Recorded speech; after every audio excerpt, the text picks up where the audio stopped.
The hushed whispers fell silent as the small white casket was wheeled down the aisle of Pinewood Community Church. 7-year-old Emily Richardson's framed photograph, her smile bright despite the pallor of illness, sat atop a blanket of white lilies. Melissa Thompson clutched her husband Richard's arm, her shoulders heaving with each sob.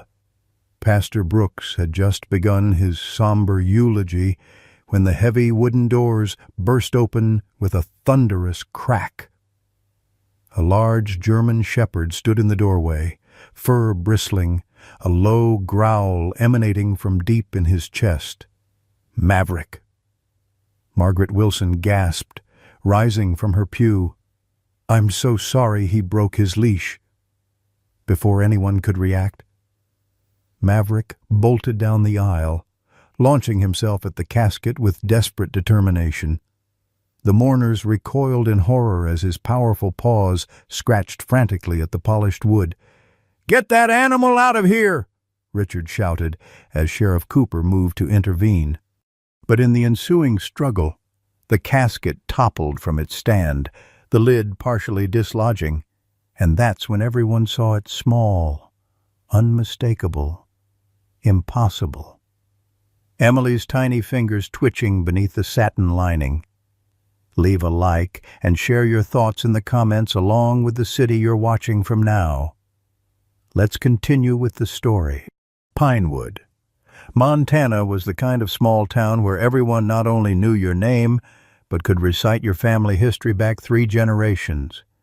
Nestled in the shadow of the Bitterroot Mountains, the community of just over 2,000 souls had weathered hard times since the lumber mill closed 5 years ago.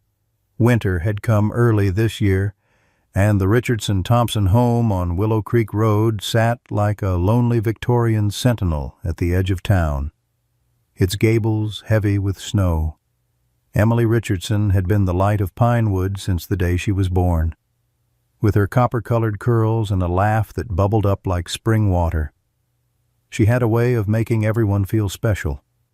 Even before her diagnosis with leukemia last year, she'd been known throughout town as the little girl with the big heart, always rescuing injured birds or collecting donations for the animal shelter. It was at that very shelter where Emily had first met Maverick. The German shepherd had been scheduled for euthanasia after being found abandoned and aggressive on a remote logging road. But when 7-year-old Emily had crouched before his kennel, speaking in soft tones while everyone else kept their distance, something magical happened. The fierce dog had whimpered and pressed his muzzle against the cage, his eyes never leaving hers. "He's not mean," she had insisted to her mother. "He's just scared and lonely." Against the shelter manager's advice, Melissa had allowed Emily to adopt him, and from that day forward, Maverick had been Emily's shadow protector, confidant, and best friend. Richard Thompson had entered their lives 3 years ago. The insurance agent had seemed like a godsend to Melissa, a handsome, steady provider willing to take on a single mother and her daughter.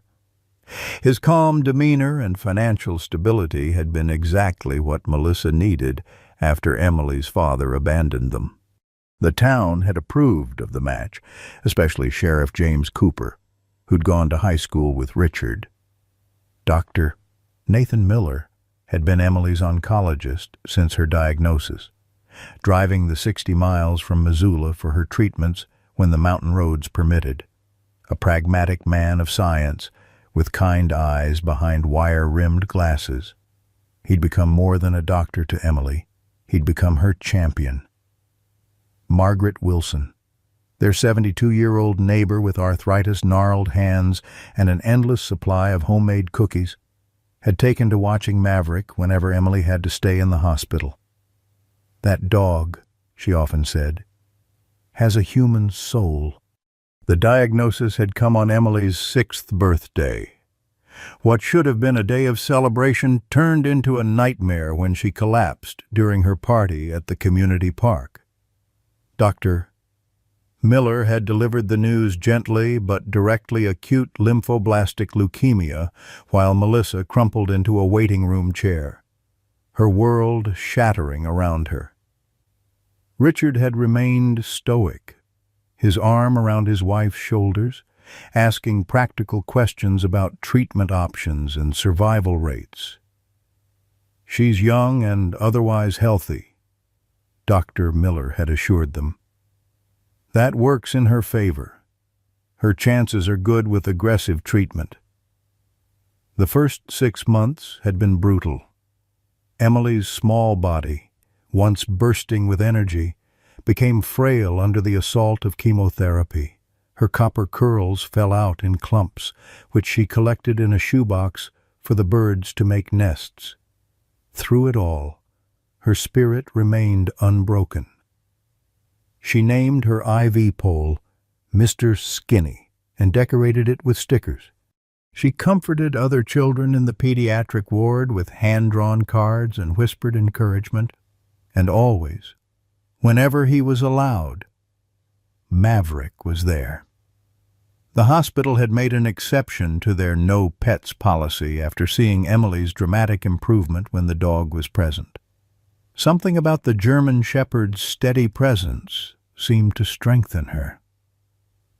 On the days when she couldn't leave her bed, Maverick would lie beside it, his watchful eyes rarely leaving her face, his ears perking up at her slightest movement. "It's like he understands every word she says." Margaret observed one afternoon while bringing a casserole to the Thompson home. "Never seen anything like it in all my years." The treatment had begun to work. By spring, Emily's cancer was in retreat, her blood work showing promising results.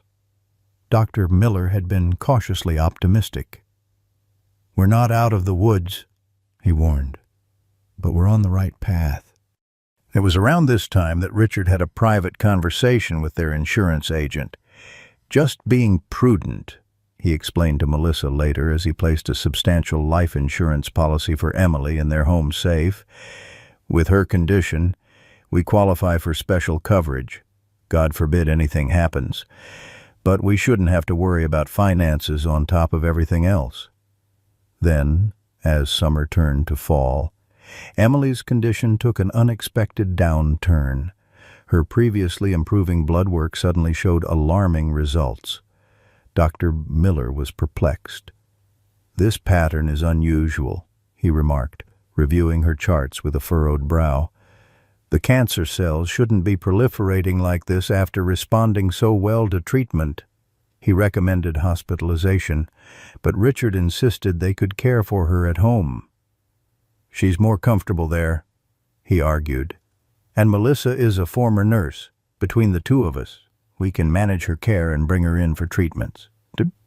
Miller had reluctantly agreed, providing them with additional medications and scheduling more frequent checkups. But each visit showed Emily growing weaker, her once bright eyes becoming dull and distant.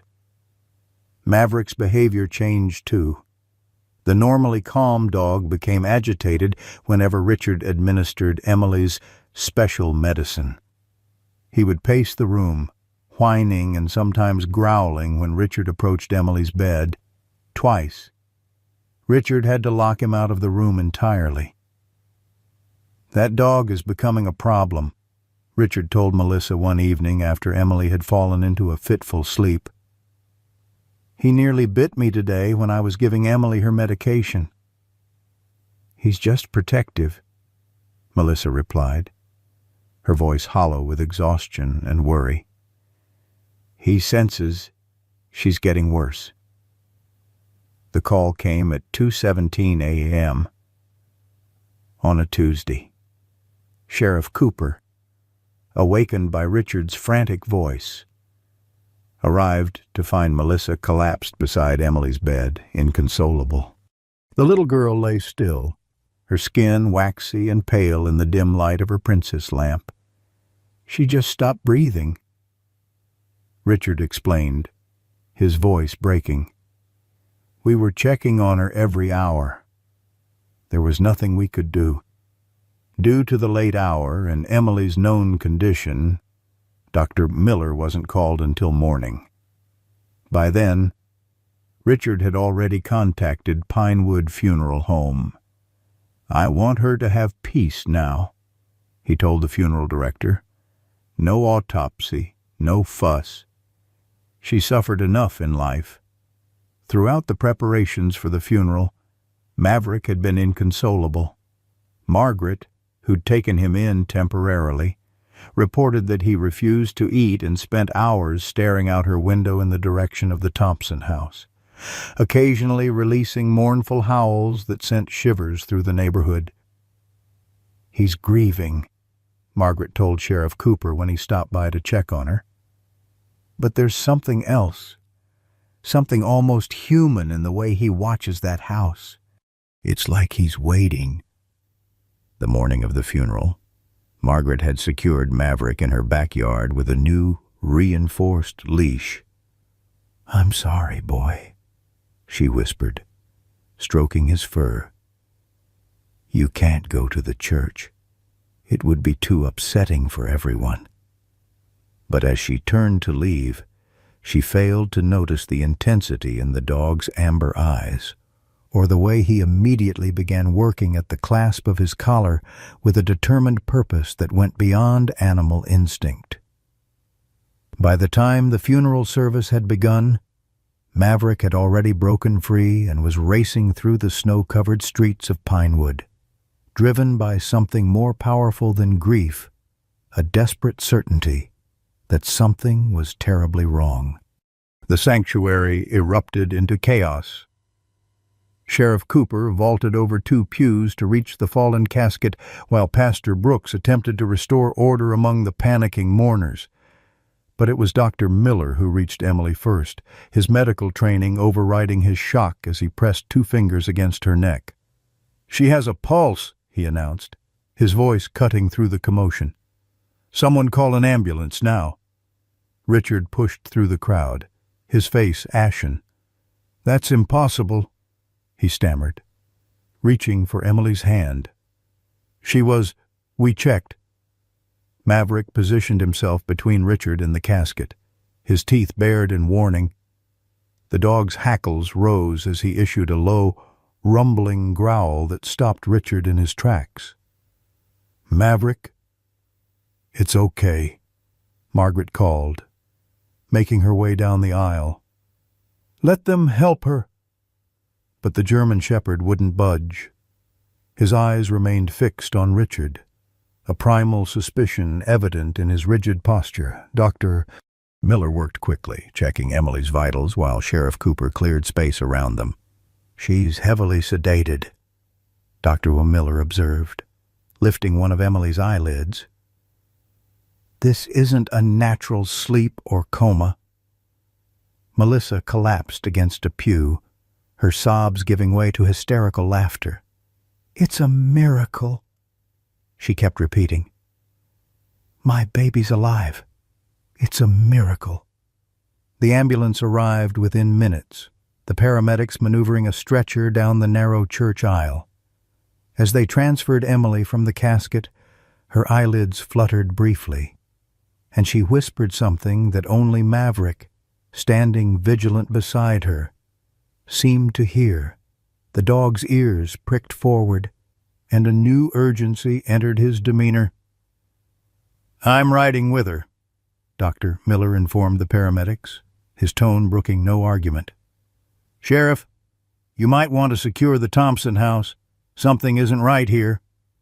Richard stepped forward, indignation replacing his initial shock.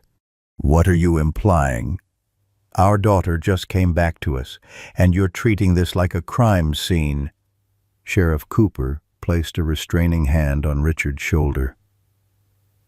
"No one's implying anything, Richard. But a child we all thought was dead is suddenly alive. We need to understand what happened." "I'm going with Emily," Melissa insisted, her voice steadier than it had been in days. When Richard moved to join her, Maverick again inserted himself between them, his growl deepening. "That dog needs to be contained," Richard snapped. "He's clearly agitated and dangerous."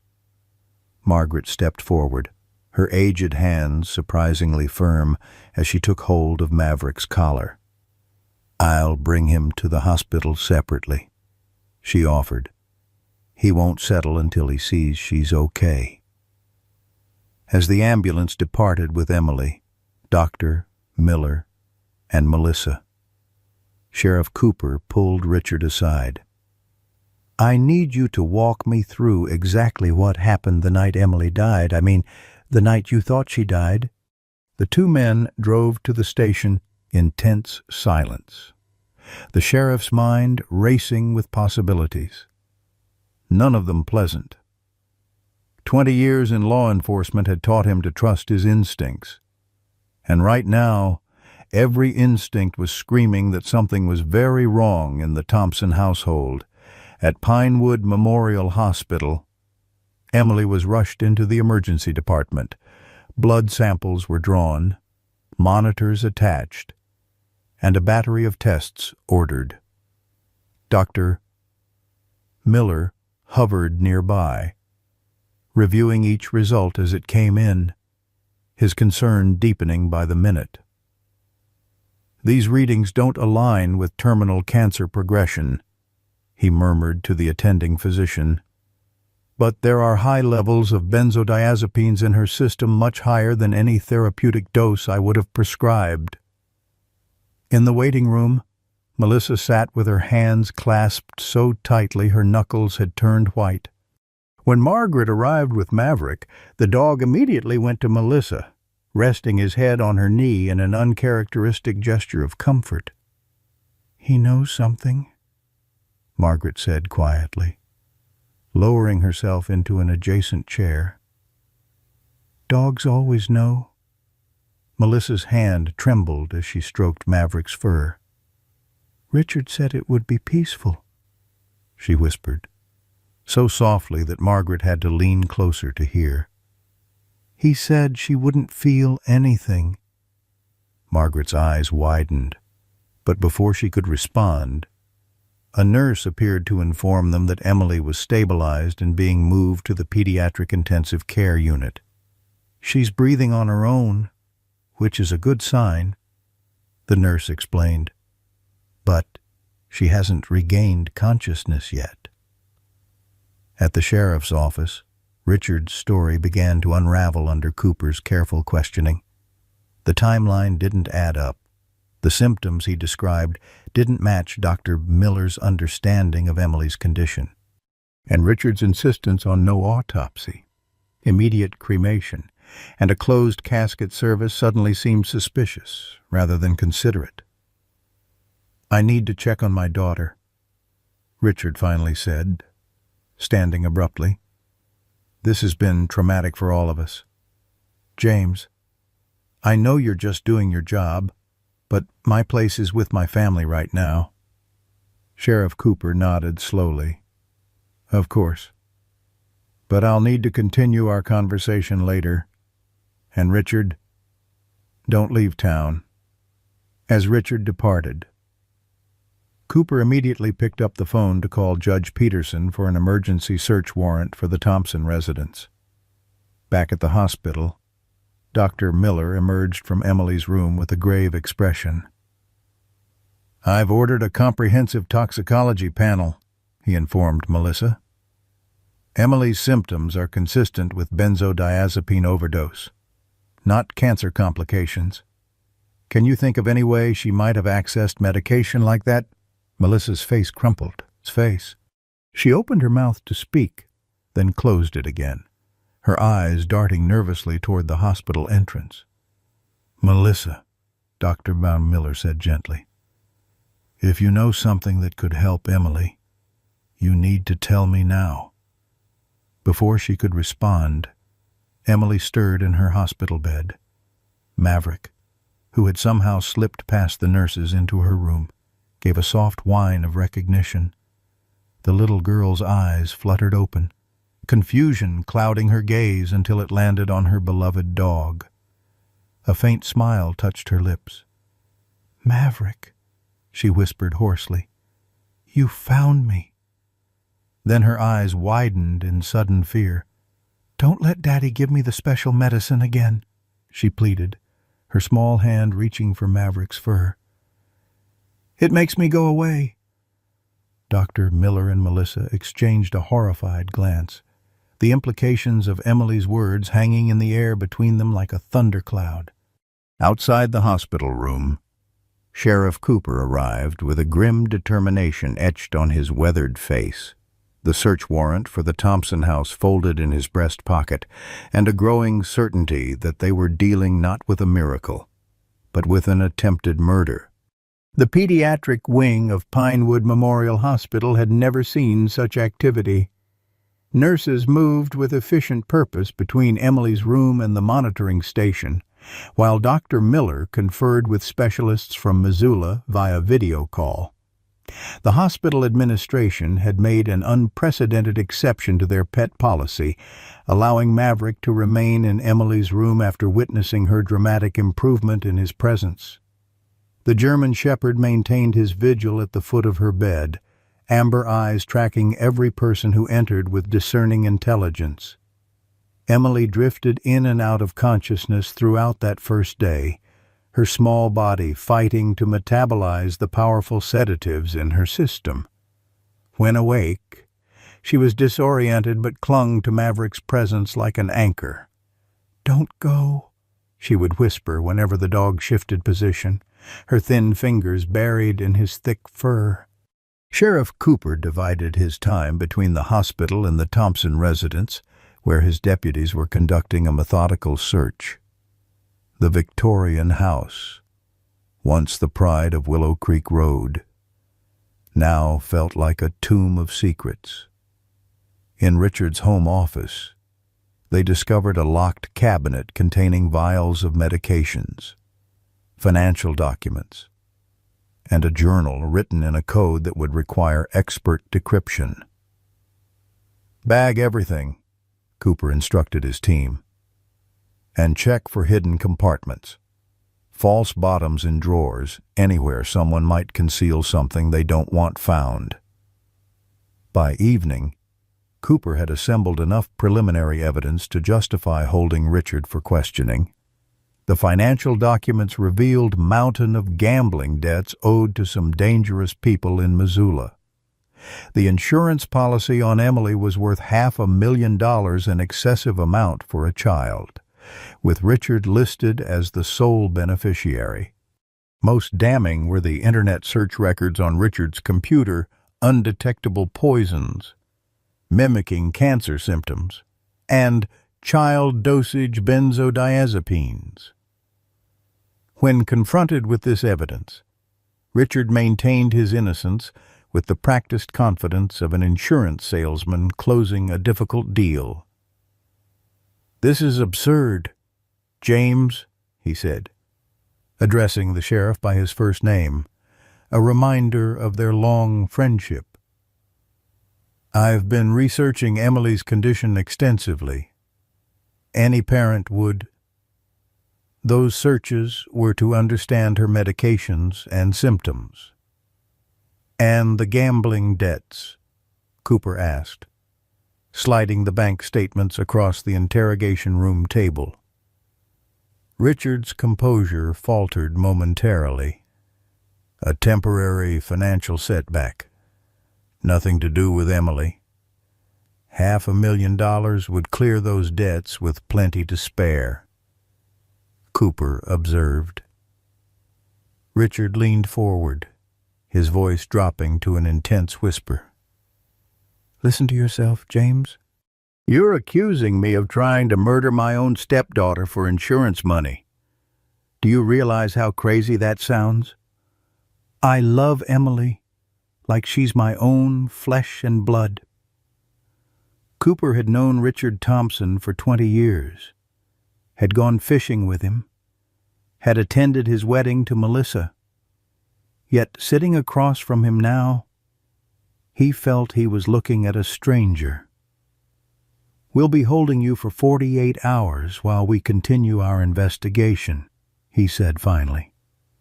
"I suggest you call a lawyer." At the hospital, Dr.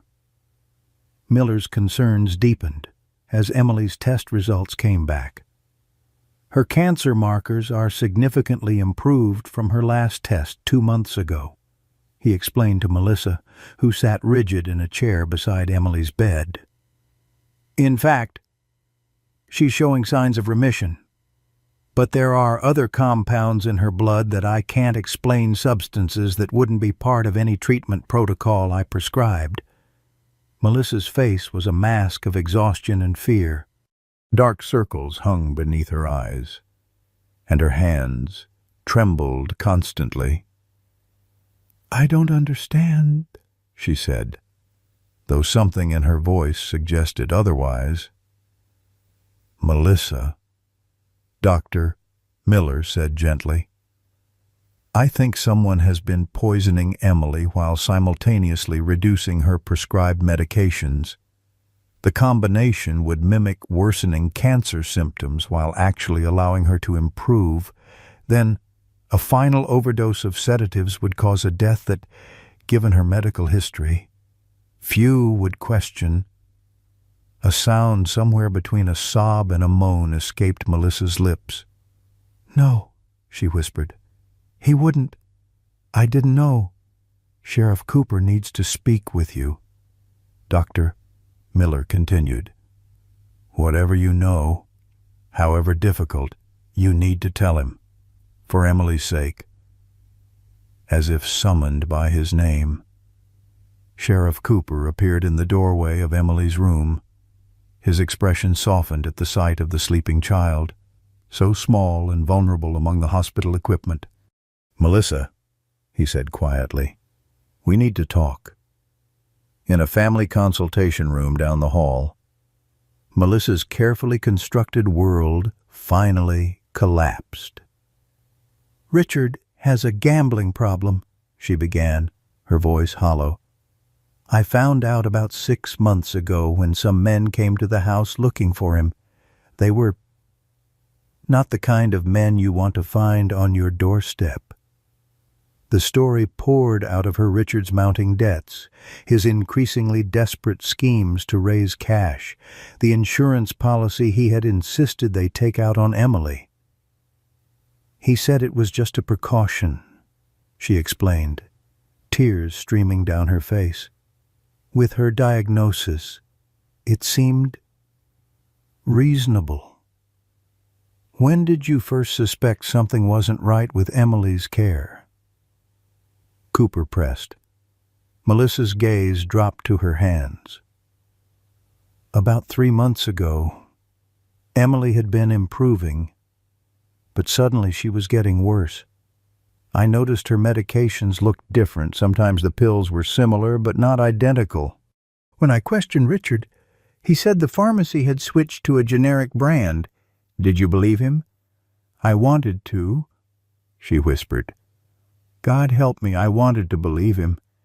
But then Maverick started acting strangely whenever Richard gave Emily her medicine. He would growl, try to get between them. Animals know things, don't they?" Cooper nodded, thinking of the countless times in his career when animals had sensed danger before humans recognized it. "What happened the night Emily supposedly died?" Melissa's face crumpled. "Richard said he would handle Emily's evening medications. He told me to get some rest. I was so tired I haven't been sleeping well for months." Her voice broke. "When he woke me up, saying she was gone, I just broke. I couldn't think straight. Everything happened so fast after that." "And you never thought to question it, to ask for an autopsy?" "Richard said it would only prolong her suffering and memory, that we should let her rest." Melissa looked up, her eyes suddenly clear despite her tears. "But I think part of me knew something was wrong. I just couldn't face it. What kind of mother does that make me?" Back in Emily's room, Margaret sat beside the bed, reading softly from a worn copy of Charlotte's Web, Emily's favorite book. The elderly woman paused mid-sentence as Emily's eyes fluttered open. "Miss Margaret," the little girl murmured. "Where's Mommy?" "She's talking to Sheriff Cooper. Sweetheart, she'll be back soon." Margaret set the book aside. "How are you feeling?" Emily's brow furrowed with the effort of assessment. "Fuzzy. Like my brain is full of cotton." Her gaze shifted to Maverick, who had raised his head at the sound of her voice. A small smile touched her lips. "You saved me." Margaret nodded, tears welling in her eyes. "He certainly did. Smartest dog in all of Montana, I'd say." Emily's smile faded, replaced by a shadow of fear. "Is Daddy coming?" The question hung in the air, heavy with implications. Margaret chose her words carefully. "Not right now, honey. The doctors want you to rest and get stronger first." This seemed to satisfy Emily, who relaxed back against her pillows. But after a moment, she spoke again, her voice smaller. "He was making me sicker." Margaret's heart clenched. "What do you mean?" "Emily, the special medicine. It wasn't like my regular medicine. It made everything go dark and spinny." Emily's fingers tightened in Maverick's fur. "I heard him tell Mommy it would help me sleep. But it made me feel like I was floating away, like I couldn't come back." Margaret pressed the nurse call button with trembling fingers. "Dr. Miller needs to hear this," she said gently. "Can you tell him what you just told me?" In Pinewood, news traveled faster than the winter wind. By nightfall, the town had divided into factions. Outside the hospital, a small group had gathered for a prayer vigil, their candles flickering in the darkness. They spoke of miracles and divine intervention, of a child returned from death's door by God's grace. At the Hungry Pines diner, however, a different conversation unfolded.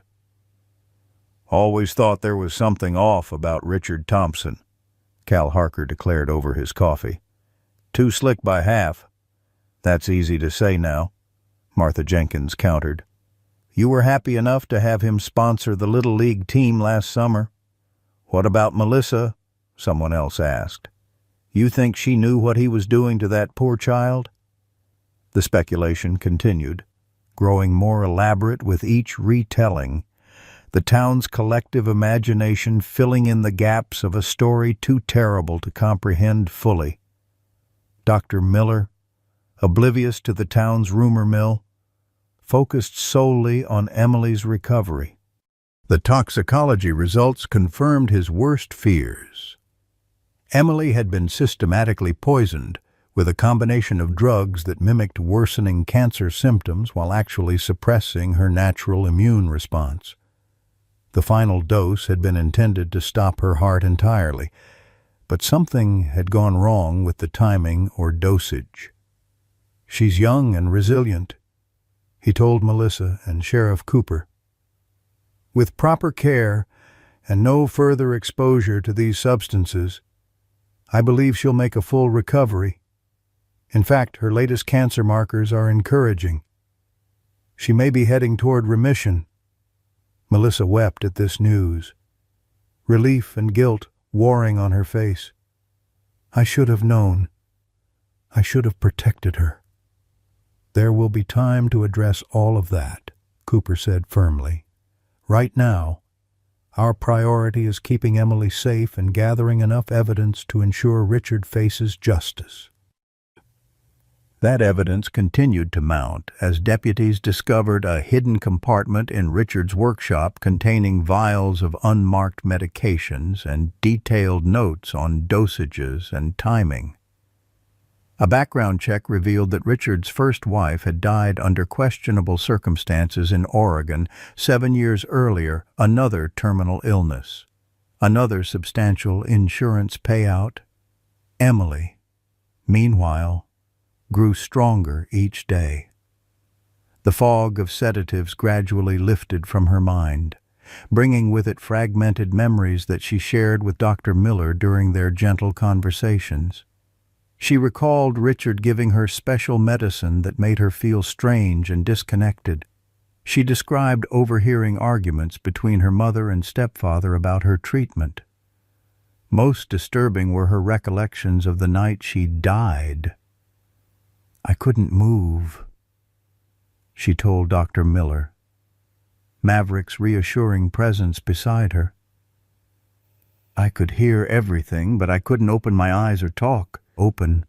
Daddy said I was gone, and Mommy was crying so hard. I tried to tell them I was still here, but nothing worked. Her small face crumpled. Then they put me in that dark box, and I thought maybe I really was dead. Dr. Miller marveled at the child's resilience. Many adults would be irrevocably traumatized by such an experience. Yet Emily spoke of it with remarkable clarity, as if the presence of her faithful dog gave her the courage to face even the darkest memories. Melissa, under Sheriff Cooper's supervision, was allowed to remain with Emily in the hospital. Though not formally charged, she was being treated as a person of interest in the investigation. Her nursing license had been temporarily suspended pending a full inquiry. The district attorney was considering the possibility of a plea deal in exchange for her testimony against Richard, whose previous history had escalated the case to attempted first-degree murder. "You'll need to make a formal statement," Cooper informed her. "Everything you know about Richard's actions, when you first suspected something wasn't right, any conversations you had about Emily's care or the insurance policy, leave nothing out." Melissa nodded, her face pale but determined. "I understand. I'll tell you everything. But I need to know what happens to Emily if I'm charged too. She can't go into the system. Sheriff, she's been through too much already." Before Cooper could respond, Margaret spoke up from her position by the window. She had barely left the hospital since Emily's miraculous revival, bringing fresh clothes for Melissa and home-cooked meals that she stubbornly insisted were better for healing than that cafeteria nonsense. "Emily can stay with me," the elderly woman said firmly. "My house is right next door to yours. She knows me, and Maverick is comfortable there. It would give her some stability while all this gets sorted out." Cooper considered this. "We'd need to get approval from Family Services, but under the circumstances, I think they'd agree it's in Emily's best interest." A soft knock at the door interrupted their conversation. Dr. Miller entered, his expression serious but not grim. "Emily's latest test results are in," he announced. "Her cancer markers are now within normal range. If this trend continues, I'd say she's in full remission." "How is that possible?" Melissa asked, bewildered. She was so sick. Dr. Miller sat on the edge of a vacant chair, choosing his words carefully. "I believe Emily's cancer had actually been responding well to treatment all along. The symptoms that made us think she was worsening were caused by the other substances in her system. Once those cleared out, her natural recovery became apparent." He paused. "In a twisted way. Richard's actions may have masked the fact that she was getting better."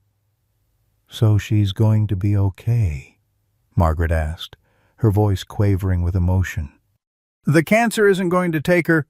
We'll continue monitoring her closely," Dr. Miller cautioned. "But yes, I believe Emily has a very good chance at a full recovery and a normal life." The news spread through the hospital wing and out into the town beyond, in Pinewood, where tragedy had seemed inevitable just days before. A new narrative began to take shape, one of a child's remarkable resilience, a dog's extraordinary devotion, and a community's determination to protect its most vulnerable member. Yet even as hope blossomed, a shadow remained. Richard Thompson, denied bail due to the severity of the charges and his flight risk, seethed in his cell at the county jail. His initial shock and denial had hardened into cold calculation. If Melissa testified against him, he would lose everything. His reputation, his freedom, his future, all would be sacrificed on the altar of her testimony. Unless he could find a way to silence her and the child who had defied death itself to expose his crimes. In Emily's hospital room, oblivious to the darker currents swirling around her case, the little girl slept peacefully for the first time in months. Maverick maintained his vigilant position beside her bed, his ears occasionally twitching at sounds in the corridor beyond. Though no one in the room could have articulated it, all sensed that while one danger had passed, another still loomed on the horizon, one that would test the bonds between them and the strength of a community rallied around a child who had literally returned from the grave. 5 days after her miraculous revival, Emily Richardson sat cross-legged on her hospital bed, carefully coloring a picture of a German shepherd that looked remarkably like Maverick. The real Maverick dozed nearby, his ears occasionally twitching as if tracking phantom sounds, though still weak. Emily's improvement had been steady, the unhealthy pallor replaced by a hint of natural color, her appetite slowly returning. Dr. Miller had cautiously suggested she might be able to leave the hospital within the week. "That's a fine drawing," Margaret observed from her customary chair by the window. "You've captured his ears just right." Emily smiled, the expression transforming her thin face. "It's for Sheriff Cooper. To say thank you for catching the bad guys." Margaret's heart ached at the child's simple characterization of a situation so complex and brutal. In Emily's mind, her stepfather had become the bad guy, a villain in a story with clear moral boundaries. If only adult life were so straightforward. The door opened, admitting Melissa with a tray of hospital food, though still under investigation. She had been permitted to remain with Emily during daylight hours, returning to a motel near the sheriff's office each night. The arrangement was far from ideal, but it allowed for some semblance of normalcy as Emily recovered. "Lunchtime, sweetie," Melissa announced with forced cheerfulness. Dark circles ringed her eyes, and her clothes hung loosely on her frame. The past week had aged her visibly. Emily set aside her coloring. "I had a dream about Daddy last night," she said quietly. The room grew still. Melissa exchanged a worried glance with Margaret. "What kind of dream, honey?" she asked carefully. "He was in my room, standing by my bed. He said he was sorry he didn't finish giving me my special medicine." Emily's small fingers pleated the edge of her blanket. "Is he going to come back and try again?" Melissa set the tray down with trembling hands and gathered her daughter close. "No, baby. He can't hurt you anymore. Sheriff Cooper has him locked up where he can't get to you or anyone else." Emily nodded against her mother's shoulder, but her next words sent a chill through the room. "He had a friend with him in my dream, a man I didn't know. He said the friend would finish what Daddy started. Before either woman could respond, the door opened again to admit Dr. Miller and Sheriff Cooper. Both men paused, sensing the tension in the room. "Everything okay in here?" Cooper asked, his hand instinctively moving toward the weapon at his hip. Melissa explained Emily's disturbing dream while Margaret took the child to the small bathroom to wash up before lunch. Cooper's expression darkened as he listened. "It's probably just her mind processing trauma," Dr. Miller suggested. "Children often work through frightening experiences in their dreams." Cooper wasn't so easily reassured. Maybe it's her subconscious picking up on something she overheard. He turned to Melissa. "Did Richard have any close associates? Someone who might feel loyal enough to him to cause trouble?" Melissa shook her head. Richard kept people at a distance. Even his friends from the Rotary Club were more business connections than personal relationships. She hesitated. "But there were those men, the ones who came looking for their gambling money. I only saw them once, but they scared me. The way they looked at Emily." Cooper made a mental note to increase security on Emily's hospital room and to fast-track the paperwork for her discharge to Margaret's care. If Richard had connections to organized gambling, there was no telling who might have a financial interest in ensuring Emily never testified. In his office at the county jail, Cooper reviewed the call logs and visitor records for Richard Thompson.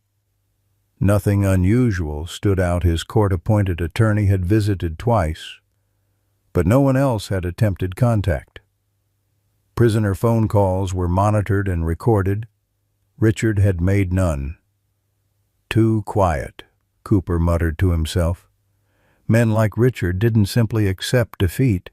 They calculated, they planned, they adapted. Every instinct told him Richard was up to something, using the jail's constraints to his advantage somehow. He picked up the phone and dialed the number for Richard's cell block supervisor. "This is Sheriff Cooper. I want Thompson moved to isolation and a complete search of his current cell. Check for any notes, contraband, anything out of place." He paused, listening to the response. "Yes. I know he's been a model prisoner. That's exactly what worries me." Back at the hospital, Emily had fallen asleep after lunch, Maverick maintaining his customary vigil beside her bed. Dr. Miller took advantage of the quiet moment to update Melissa and Margaret on her condition. "Her latest blood work is encouraging," he explained. "The cancer markers remain stable, and the toxins are almost completely cleared from her system. Physically, she's healing remarkably well." "And emotionally?" Melissa asked, her voice barely above a whisper. Dr. Miller's expression grew more somber. "That's harder to quantify. She's experienced severe trauma, not just the poisoning, but the betrayal by someone she trusted. The experience of being conscious while believed dead. The confinement." He trailed off, not wanting to belabor the horrors the child had endured. "She'll need specialized counseling, a stable environment, and a lot of patience." "She'll have all that and more," Margaret assured him. "This whole town is ready to wrap its arms around that child." Outside the window, the December afternoon was already fading toward darkness, the shortest days of the year casting long shadows across the hospital grounds. In the hallway, a nurse stopped to speak with the deputy stationed outside Emily's door, their hushed conversation punctuated by occasional glances toward the room. Emily stirred in her sleep, a small whimper escaping her lips. Immediately, Maverick was alert, his amber eyes fixed on her face, his ears pricked forward. The dog's devotion had become legendary among the hospital staff, how he anticipated her needs, how his presence seemed to calm her when nightmares struck, how he would gently nudge her hand when her breathing pattern changed, often before the monitors registered any difference. "That dog's earned a lifetime of the best cuts of meat," Dr. Miller observed with a smile. "I've been practicing medicine for 20 years, and I've never seen anything quite like it." As they spoke, Emily's eyes flew open, wide with sudden fear. "He's coming," she gasped, sitting bolt upright in bed. "Maverick. He's coming." The adults rushed to her side, assuming another nightmare, but Maverick was already on his feet. Hackles raised as he stared at the door with focused intensity. A low growl rumbled from deep in his chest. "Emily, it's okay," Melissa soothed, reaching for her daughter's hand. "You're safe. It was just a bad dream." But Emily shook her head vehemently. "Not a dream. He's here. The man from my dream. Daddy's friend." Before anyone could respond, the hospital lights flickered and went out, plunging the room into sudden darkness. The backup generator kicked in seconds later, but the momentary blackout had been enough to disable the electronic locks on the hospital doors and create momentary confusion throughout the building. "Stay with Emily," Sheriff Cooper ordered, drawing his weapon as he moved toward the door. "Miller, help me with this." Together, the men dragged a heavy cabinet in front of the door, barricading it as best they could. Cooper then positioned himself with a clear line of sight, his expression grim in the dim emergency lighting. "Margaret, get Emily into the bathroom and lock the door," he instructed. "Melissa, you go with them." "What about Maverick?" Emily asked, her voice small with fear. Cooper glanced at the German shepherd, who stood rigid with alertness, his attention fixed on the barricaded door. "Maverick stays with me. He'll let us know if anyone tries to come through that door." In the hallway beyond, sounds of confusion echoed, hospital staff calling to each other, patients questioning the power outage, the squawk of security radios. The deputy stationed outside Emily's door had disappeared, either drawn away by the commotion or something more sinister. "How did she know, Doctor?" Miller whispered to Cooper as they waited in tense silence. "How could Emily possibly have known someone was coming?" Cooper shook his head. "I stopped asking those kinds of questions the moment a dog prevented a little girl from being buried alive. Some things don't need scientific explanations." Suddenly, Maverick's growl deepened, his body tensing as he focused on the door with predatory intensity. Outside, the handle turned slowly, testing the lock. When it held firm, a shoulder slammed against the wood, once, twice, with increasing force. Cooper raised his weapon, centering it on the door. Pinewood Sheriff's Department step away from the door immediately. The only response was another powerful slam that splintered the frame around the lock. The cabinet barricading the door shifted several inches. "Miller, get back," Cooper ordered, his voice steady despite the adrenaline coursing through him. "If that door opens, you hit the floor." In the bathroom, Emily clung to her mother, trembling with terror. "He's going to take me away," she whispered, "like in my dream." Melissa held her daughter fiercely, her maternal protectiveness overriding her own fear. "No one is taking you anywhere," she vowed. "Not while I'm breathing." Margaret stood by the bathroom door. A metal IV pole gripped in her arthritic hands like a makeshift weapon. Age had weakened her body, but not her spirit. If anyone came through that door with ill intent toward Emily, they would have to go through her first.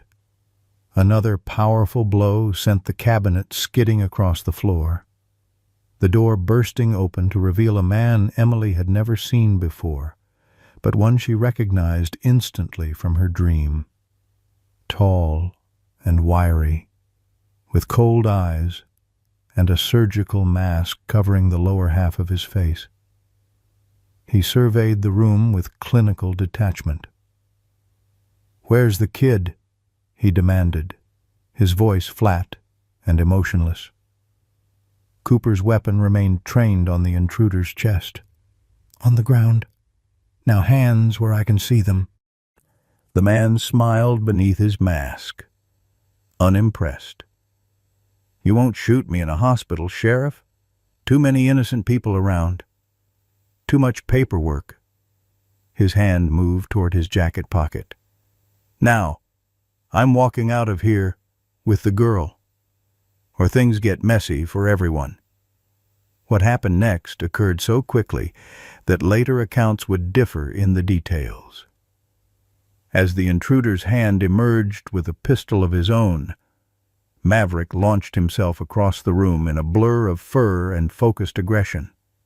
200 pounds of loyal German Shepherd collided with the man's chest, sending both crashing into the hallway beyond.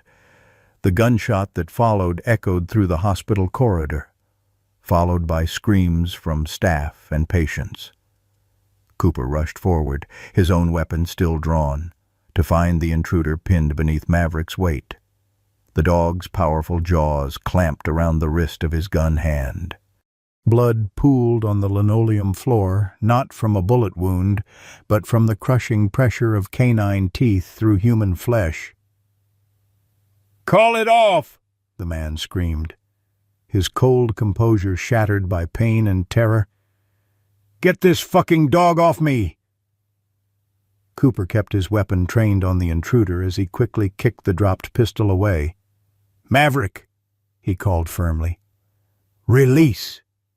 The German Shepherd held for a moment longer, as if making a point, before reluctantly releasing his grip and backing away, his amber eyes never leaving the fallen intruder, his body still coiled with protective tension. Hospital security arrived moments later, followed by Cooper's deputies, who secured the scene with practiced efficiency. As the intruder was handcuffed and his rights read to him, Cooper returned to Emily's room to find Dr. Miller examining Maverick for injuries. "He's fine," the doctor reported with evident relief. "Not a scratch on him." The bathroom door opened cautiously, Margaret still clutching her improvised weapon, Melissa and Emily peering out with twin expressions of fear and hope. "Is it over?" Melissa asked, her arms wrapped protectively around Emily's thin shoulders. Cooper nodded, holstering his weapon. "It's over. Your man out there rolled pretty quickly once we had him secured. Turns out Richard reached out to some old gambling contacts from the jail, using his attorney as an unwitting message courier, promised to pay double what he owed if they would take care of his problem." Did the man have a name for me?" Emily asked in a small voice. "In my dream, he called me the loose end." A muscle tightened in Cooper's jaw. "You don't need to worry about what he called you, honey. He's going away for a long, long time. And so is your stepfather." Emily broke free from her mother's embrace and ran to Maverick, throwing her arms around the dog's neck. "You saved me again," she whispered into his fur. "You're the best dog in the whole world." Maverick responded by gently licking her face, his entire demeanor softening now that the threat had passed. The transformation from fierce protector to gentle companion was remarkable to witness. "I think we need to expedite getting you two to Margaret's house," Cooper said, watching the pair with a mixture of wonder and relief. "This hospital's seen enough excitement for 1 week." Dr. Miller nodded agreement. "I can arrange for home nursing visits, medically.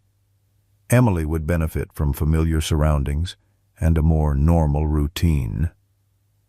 As the adults discussed logistics, Emily remained with Maverick, her small hand stroking his fur with the absolute confidence of a child who knew, beyond any doubt, that she was safe as long as her faithful guardian remained by her side.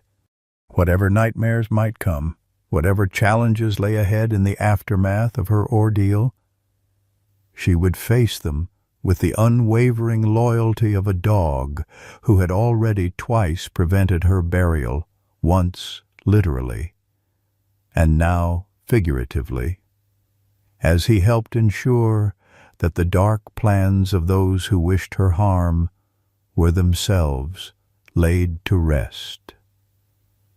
Outside, snow began to fall, adding a fresh layer of white to the Montana landscape, covering the old tracks and creating a clean slate, much like the one Emily, Melissa, and Maverick now faced together.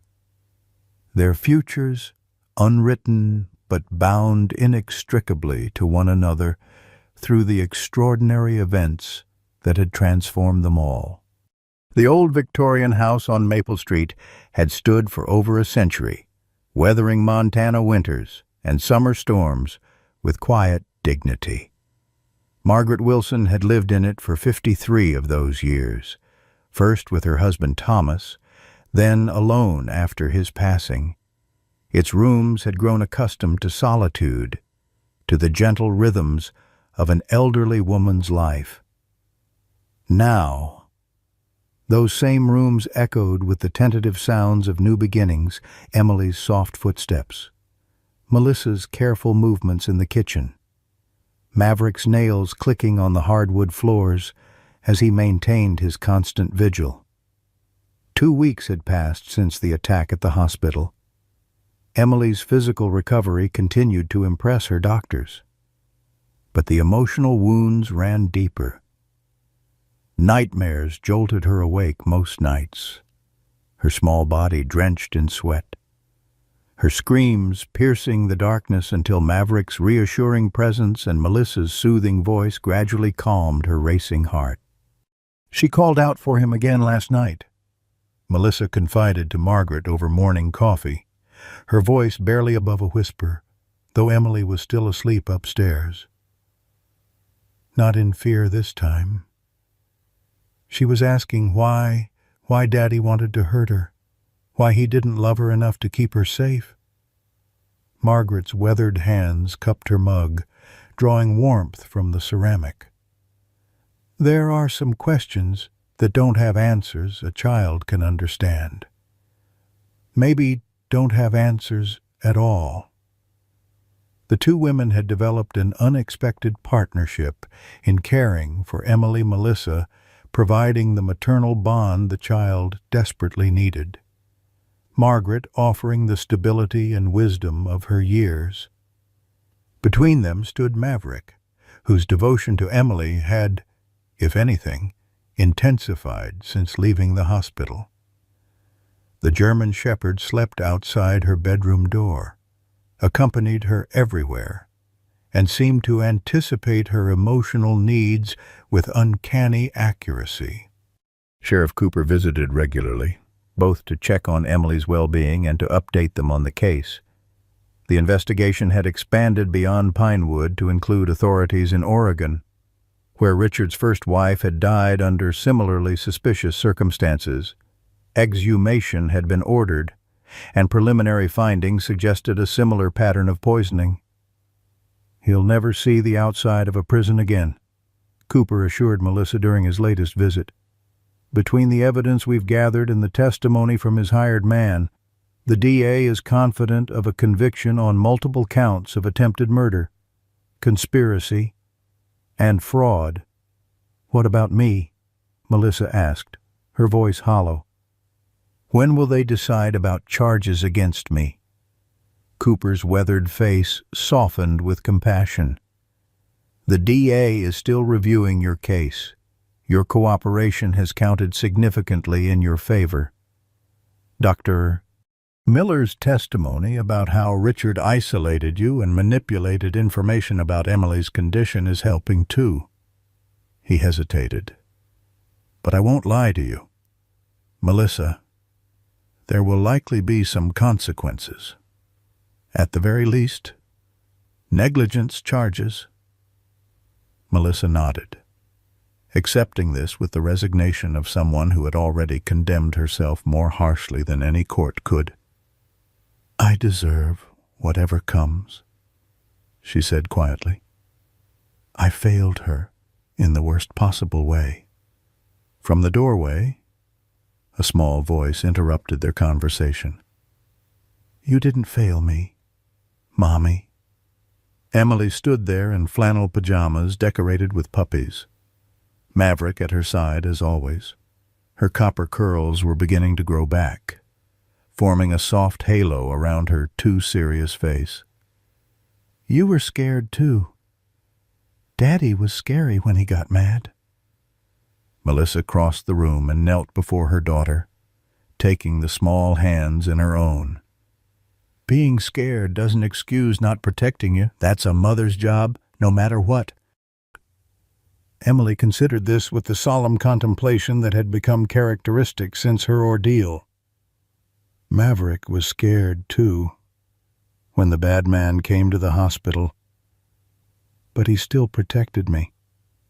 She stroked the dog's head with quiet affection. Maybe being brave isn't about not being scared. Maybe it's about doing the right thing anyway. The wisdom from such a young child left the adults momentarily speechless. Sheriff Cooper cleared his throat, emotion making his voice rougher than usual. That's exactly right, Emily. And speaking of brave, Dr. Miller called this morning. Your latest test results look excellent. He says you're officially in remission. The news should have brought unalloyed joy, but Emily's response revealed the complex trauma she still carried. So, I really was getting better, before Daddy started giving me the special medicine. Cooper exchanged a glance with Melissa, unsure how to navigate this difficult territory. It was Margaret who answered, her voice gentle but unflinching. Yes, dear heart, your body was fighting the cancer and winning. The medicines that made you feel so awful weren't treating your cancer, they were what made you seem sicker when you were actually healing. Emily absorbed this with the same serious consideration she gave to all difficult truths now. So I didn't need to die at all. No, sweetheart, Melissa said, tears streaming down her face. You didn't need to die at all. That afternoon, Dr. Miller arrived for Emily's scheduled checkup. The arrangement home visits rather than hospital appointments had been made to accommodate Emily's understandable anxiety about medical settings. The girl still tensed when she saw his medical bag, but Maverick's steady presence beside her helped her endure the necessary examinations. You're doing remarkably well, Dr. Miller told her, packing away his stethoscope. Your heart and lungs sound perfect, and your blood pressure is exactly where it should be. Emily nodded solemnly. Is the bad medicine all gone from my body now? Yes, he assured her. Your body is very good at cleaning itself out. That's why you've been needing extra rest and drinking so much water. Your body's been working hard to get back to normal. After completing his examination, Dr. Miller spoke privately with Melissa and Margaret in the kitchen, while Emily remained in the living room with Maverick, working on a puzzle Sheriff Cooper had brought her. Physically, she's made an extraordinary recovery, he confirmed. But I'm concerned about the psychological impact. Has she agreed to speak with the child psychologist I recommended? Melissa shook her head. She becomes completely withdrawn at the suggestion. The only person she really opens up to is Maverick. Dr. Miller sighed, removing his glasses to rub the bridge of his nose. Children who experience trauma often find it easier to communicate with animals than adults. They're non-judgmental, consistently supportive, and don't ask complicated questions. That dog understands her in ways none of us can, Margaret observed. Been that way since the day they met, as if summoned by their discussion. A cry from the living room brought all three adults hurrying back. They found Emily on the floor, her body rigid, eyes rolled back in what appeared to be a seizure. Maverick stood over her, whining anxiously, nudging her face with his nose. Dr. Miller dropped to his knees beside her, medical training taking over. How long has she been like this? It just started, Margaret said, her voice shaking. We were only gone a few minutes. The seizure lasted less than 30 seconds, though to those watching, it seemed an eternity. When Emily's body finally relaxed, her eyes fluttered open, confusion evident in her gaze. What happened? She asked weakly. You had a seizure, Dr. Miller explained, helping her to sit up slowly. Has this happened before? Emily shook her head, then winced at the movement. My head hurts. Dr. Miller's concern was evident as he conducted a quick neurological assessment. I want to take her to the hospital for an MRI, he told Melissa. This could be a delayed reaction to the medications Richard was giving her. Or it could be something else entirely. We need to know. The word hospital sent a visible shudder through Emily. She reached for Maverick, burying her face in his fur. No, she whispered. No hospitals. The bad people will find me there. Emily, honey, Melissa began, her voice gentle but firm.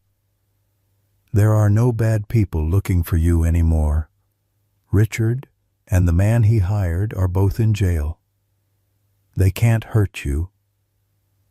But Emily remained adamant, her fear of returning to the hospital overwhelming any rational reassurance.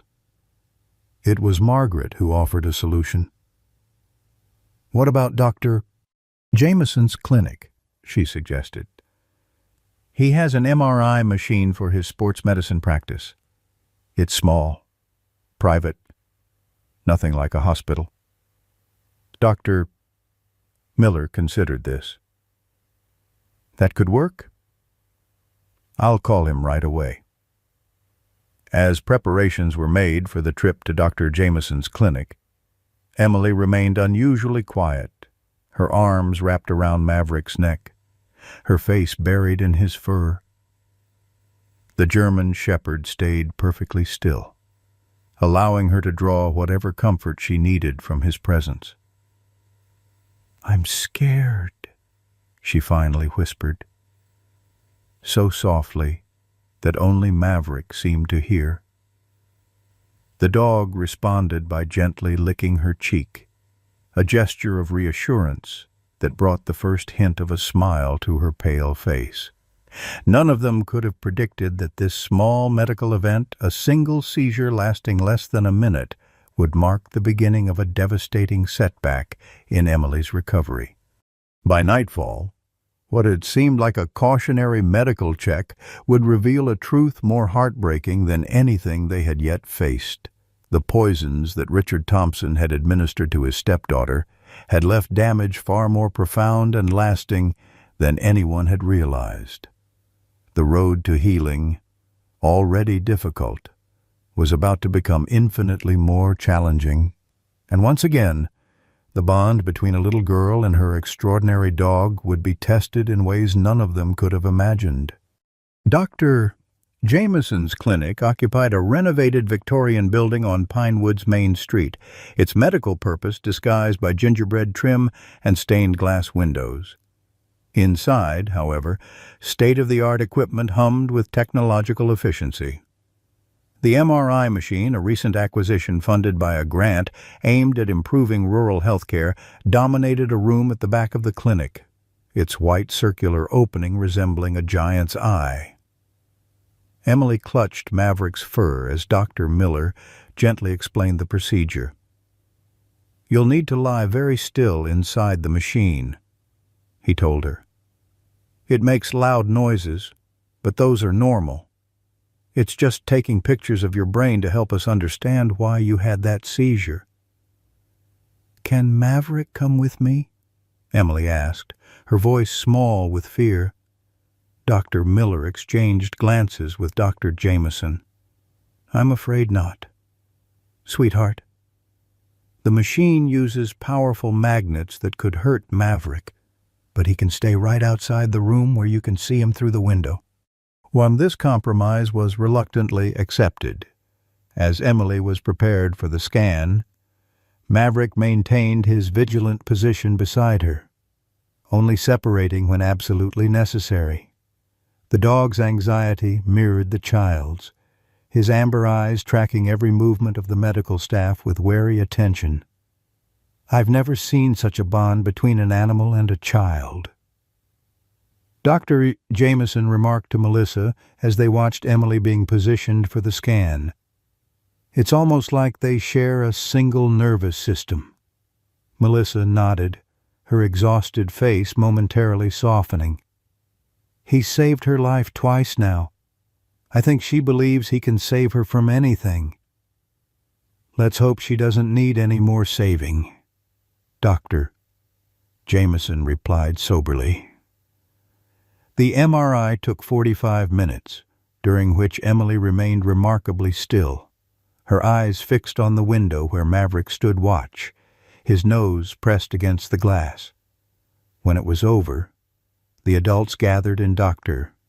Jameson's office to review the results while Margaret sat with Emily in the waiting room, Maverick once again glued to the child's side. Dr. Miller's expression grew increasingly grave as he studied the images on Dr. Jameson's computer screen. "These shadows here," he said, pointing to several dark areas, "indicate tissue damage consistent with toxic exposure.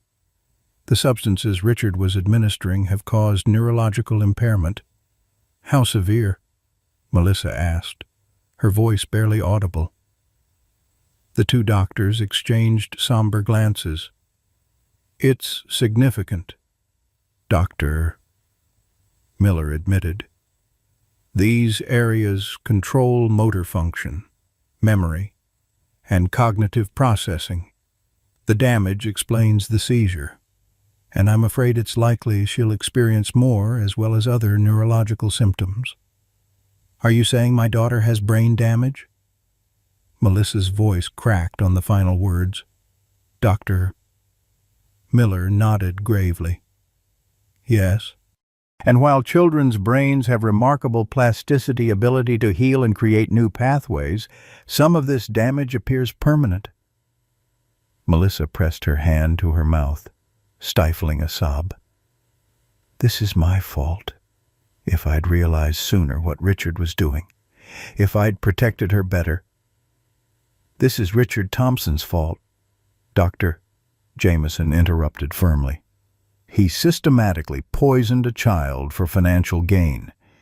You were also his victim, Mrs. Thompson, manipulated and isolated during an incredibly vulnerable time. Dr. Miller placed a comforting hand on Melissa's shoulder. The important question now is how we move forward.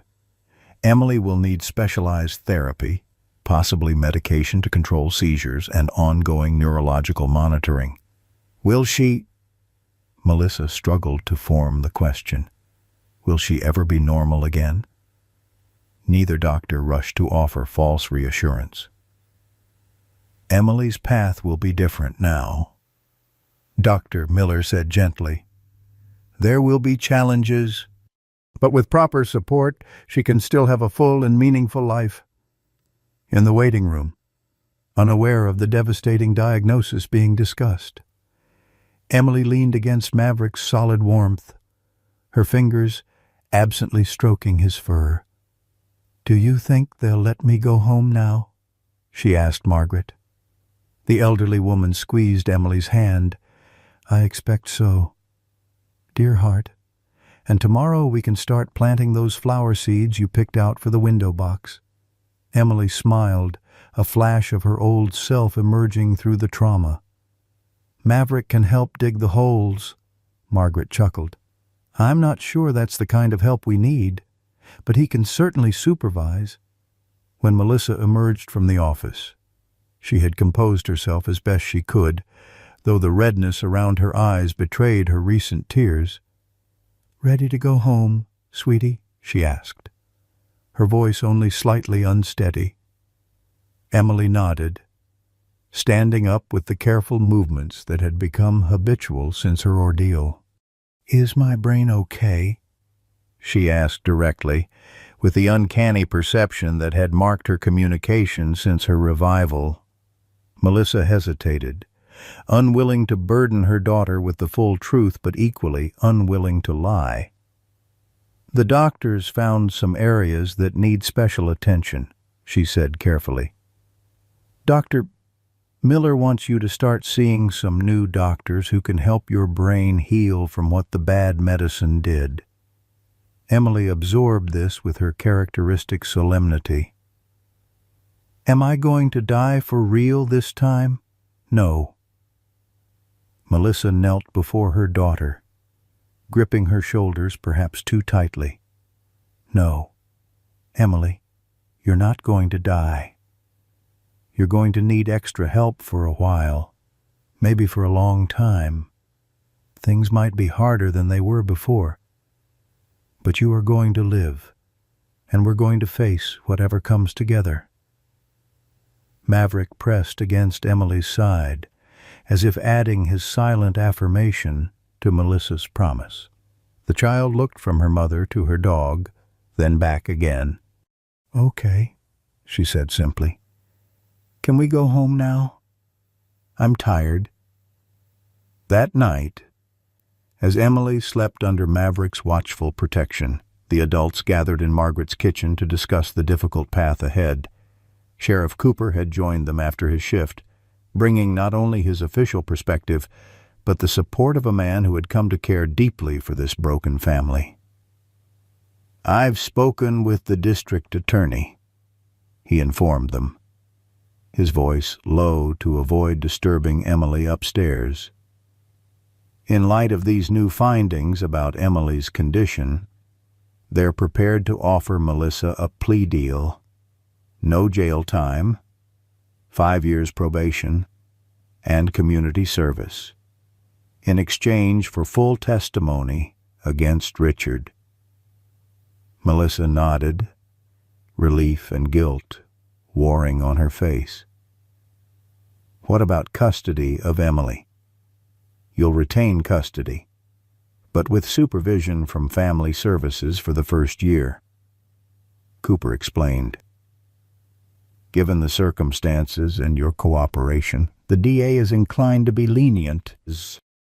"It's more than I deserve," Melissa whispered. Margaret reached across the table to clasp Melissa's hand.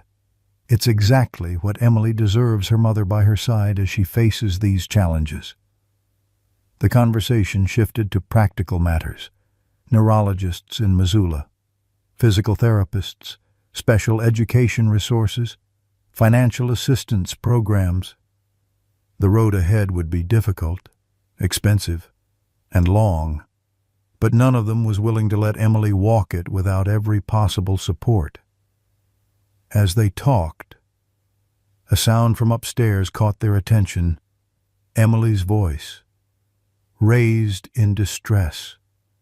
Before any of the humans could react, Maverick was already moving, his nails clicking rapidly on the hardwood as he raced up to her bedroom. Melissa followed quickly, finding Emily thrashing in the grip of another seizure, more severe than the first. Maverick stood beside the bed, whining anxiously, his body tense with shared distress. As Melissa moved to help her daughter, the dog did something remarkable.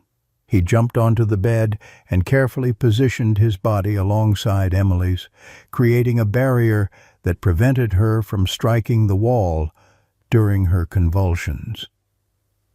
Dr. Miller arrived within 15 minutes, alerted by Cooper's urgent call. By then, the seizure had passed, leaving Emily exhausted and confused. The doctor administered anti-seizure medication and helped settle her back to sleep, Maverick maintaining his protective position beside her.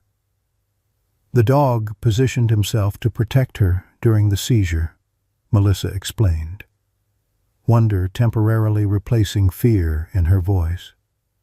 He knew exactly what to do. Dr. Miller shook his head in amazement. There are service dogs trained specifically for seizure response, but it takes months of specialized training. Maverick just knew. He's always known what Emily needs, Margaret observed from the doorway. From the very beginning, that dog has understood her in ways the rest of us couldn't. As they watched Emily sleep, her small hand curled in Maverick's fur, Dr. Miller made a decision. I'm going to contact a colleague in Denver, Dr. Sarah Bennett. She specializes in neurological rehabilitation for children, and she also works with therapy animals. Given the bond between Emily and Maverick, that approach might be particularly effective. Denver's a long way from Pinewood, Sheriff Cooper noted. They could stay with my sister, Margaret offered. She's been after me to visit for years anyway, and her house is just outside Denver. The pieces began to fall into place: a treatment plan, accommodations, financial arrangements through a victim's assistance fund. As dawn broke over Pinewood, casting long shadows across Margaret's garden, a new path forward emerged from what had seemed like unmitigated tragedy.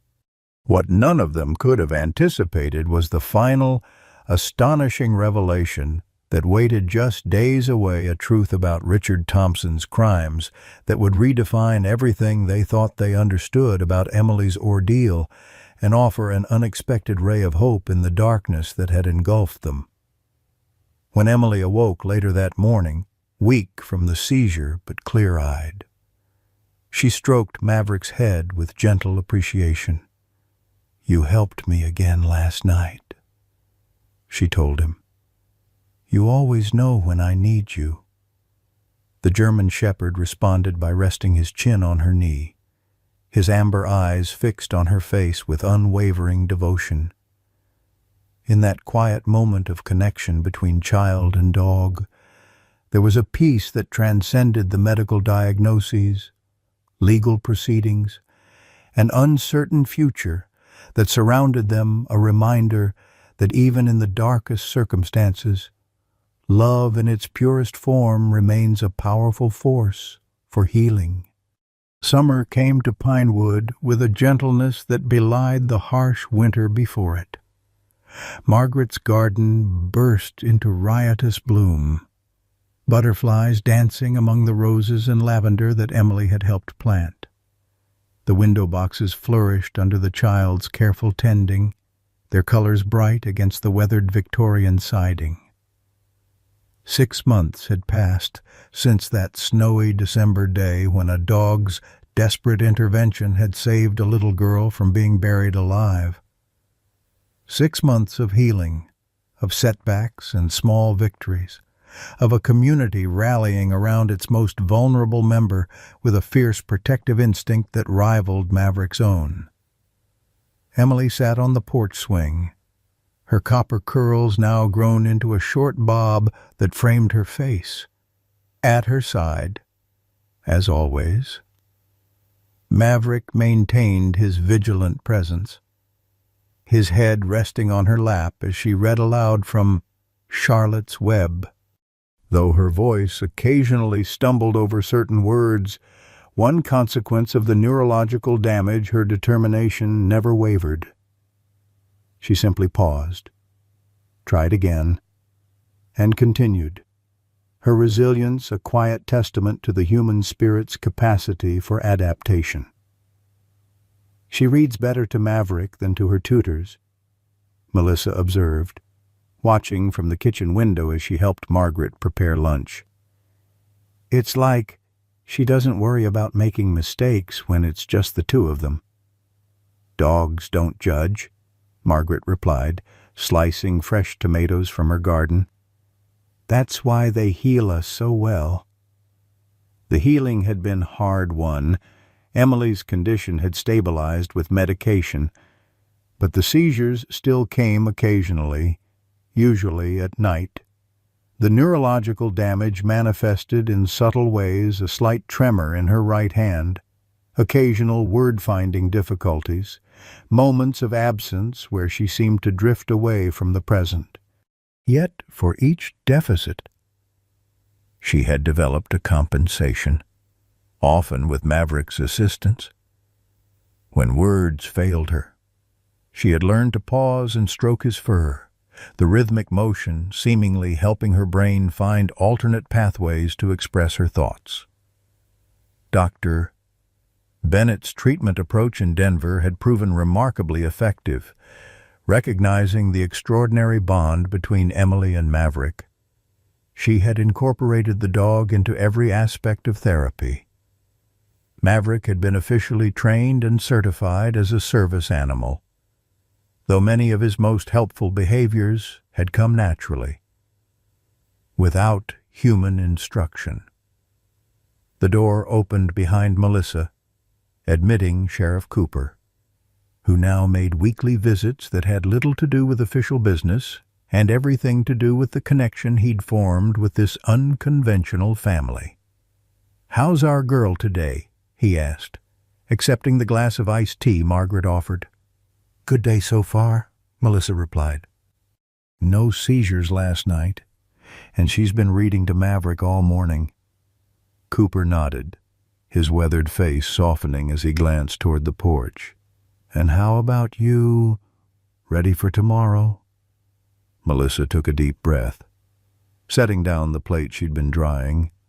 "As ready as I'll ever be. The DA says my testimony should be straightforward since Richard's already confessed to most of it." Richard Thompson's trial had become a national sensation. The story of a man who attempted to murder his stepdaughter for insurance money, capturing the public imagination in the grimmest way. What had begun as a local tragedy had expanded into a multi-state investigation, eventually revealing 3 previous victims, including his first wife, all poisoned for financial gain. The most shocking revelation had come just weeks after Emily's diagnosis with neurological damage. Analysis of the substances found in Richard's workshop had identified not only the poisons used to mimic worsening cancer symptoms, but also the compound that had caused Emily's brain damage. This particular toxin had been administered only in the final doses, Richard's insurance against Emily ever recovering sufficiently to testify against him, even if she somehow survived the attempted murder. He planned every detail, Cooper had explained to Melissa when the findings were confirmed. The cancer gave him the perfect cover, a child already sick, whose death would seem tragic but not suspicious. The brain damage was his backup plan. ensuring that even if she survived, she would be too impaired to serve as a credible witness. What Richard hadn't counted on was the remarkable resilience of the human body, particularly a child's. Nor had he anticipated Maverick, a factor outside his careful calculations that had disrupted his meticulously planned crime not once but repeatedly. Now, on the eve of providing her testimony, Melissa stood at Margaret's kitchen window, watching her daughter with a mixture of love and lingering guilt. "Do you think she'll ever fully forgive me?" she asked softly. Margaret paused in her food preparation. "Emily forgave you months ago. Dear, it's yourself you can't forgive." Before Melissa could respond, the front door burst open, and Emily entered with Maverick at her heels. "Mom, Miss Margaret, look what Sheriff Cooper brought." She held up a small badge, her face alight with pleasure. Cooper smiled, slightly embarrassed by her enthusiasm. "It's an honorary deputy badge. The department had it made specially for Maverick, in recognition of his service to the community." Emily carefully pinned the badge to Maverick's collar, her fingers showing only a slight tremor. "Now, you're official," she told the dog solemnly. "Deputy Maverick." The German shepherd sat proudly, as if understanding the honor being bestowed upon him. His amber eyes moved from Emily to the adults, alert and intelligent. "There's something else," Cooper said, reaching into his pocket to produce an envelope. "This came from the court today. I thought you'd want to see it right away." Melissa accepted the envelope with trepidation, her hands shaking slightly as she opened it. She read the contents once, then again, her expression shifting from confusion to astonishment. "What is it, Mom?"